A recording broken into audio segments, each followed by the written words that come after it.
بسم الله الرحمن الرحيم فكذبوه فأنجيناه والذين معه في الفلك وأغرقنا الذين كذبوا بآياتنا إنهم كانوا قوما عمين.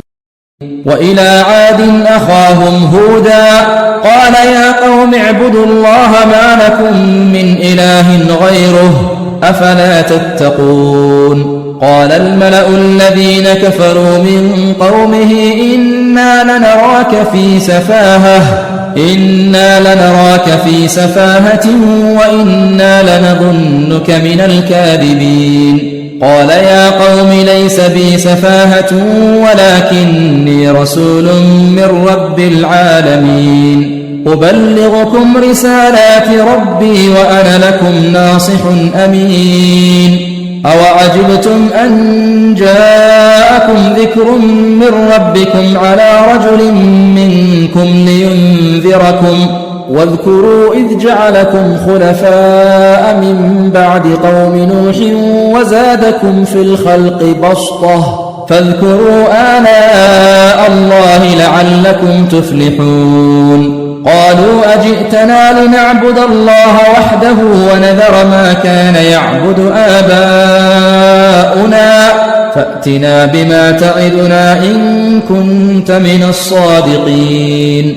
قال قد وقع عليكم من ربكم رجس وغضب أتجادلونني في أسماء سميتموها أنتم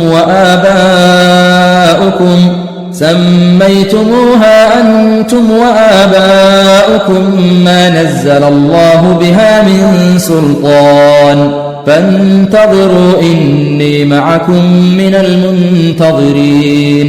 فأنجيناه والذين معه برحمة منا وقطعنا دابر الذين كذبوا بآياتنا وما كانوا مؤمنين.